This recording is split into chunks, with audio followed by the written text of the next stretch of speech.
All right, so I just got back from Africa, and it was pretty epic. So last year I went to Tanzania. I worked with a nonprofit for the porters of Kilimanjaro. So I was in Africa and Tanzania for about a month there in Rwanda. So this year, conveniently enough, there is a local lady here. She's a director of a nonprofit based in Kenya, like in the Watamu area. So Watamu is along the coastline, but she had some connections with a nonprofit called the Tsavo Trust. So that's Tsavo Trust. So what they do is the Tsavo area is one of the largest national parks. They have the tuskers being the biggest protection. They also have rhinos and lions and everything else, but so my kind of goal and connection was or objective really was to work with Sonia, who is Sonia O'Brien. She's here locally. She's created this pen pal program for this charter school in Watamu along the coast with the Seaside Charter School, and also to work with Tsavo Trust, creating content on a light level for these super tuskers. So the difference between a super tusker and a normal elephant. These super tuskers, literally, they look like woolly mammoths. I mean, their tusks like touch the ground. So to my understanding, there's only like 22 or 25 left on the planet. The Tsavo area protects about 17 of those using their anti-poaching ground team and their aerial team. So that's in Kenya. So it's an 8-hour flight from Atlanta to Paris, 8-hour flight from Paris to Nairobi.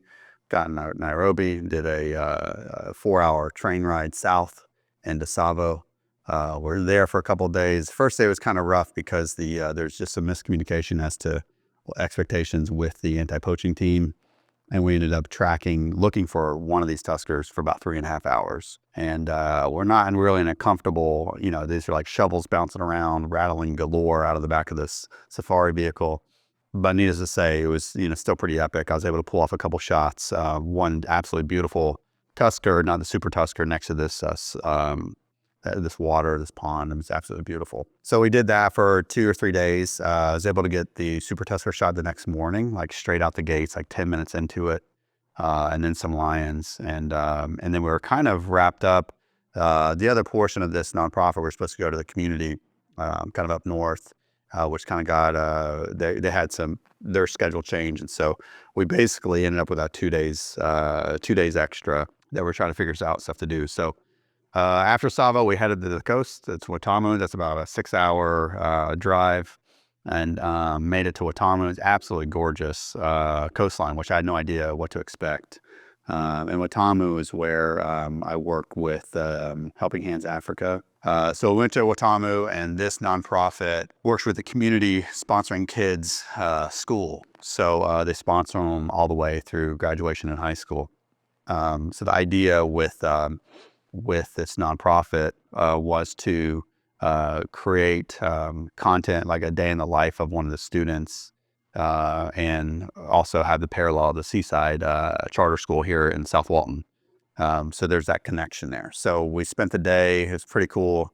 Got a Polaroid camera. Was able to give all the students their own picture, which is like a first for them.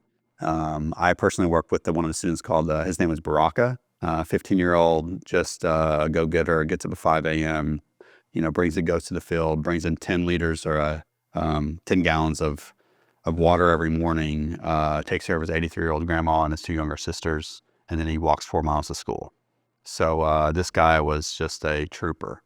So we created content for them, and which hopefully we'll have an exhibit maybe here in the studio again, which would be a lot of fun, but to raise awareness and also to have the students here in Seaside or in South Walton connect with the students in Kenya. So yeah, I had a great time there, and kind of going back, we had about 2 days extra. And so I'm like, hey, we're in Africa. It's hard for me to, I just don't sit still. And if I'm over there, I'm like, all right, what else can we go? Where else can we go? I'm like, okay, we looked into Cape Town, we looked in Johannesburg. Morocco was an option. I have a really good friend that lives in Portugal. And so I'm like, all right, we had this extra time going. And then I'm like, all right, well, Egypt, let's go to Egypt and do that. So we made a last minute dash to Egypt.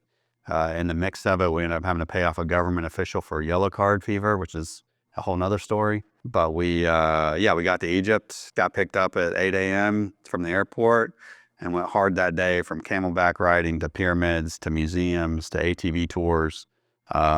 Just really had a blast for 2 days in Cairo and the Cairo area. And so, yeah, that's kind of the summary of a 2-week trip, pretty packed in, tons of travel, definitely an adventure.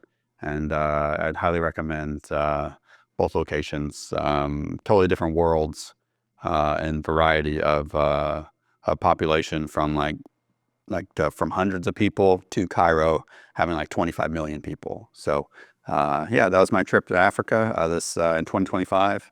And I really do love so many things about Africa. So many different countries. I think Africa has about 53 or 54 countries.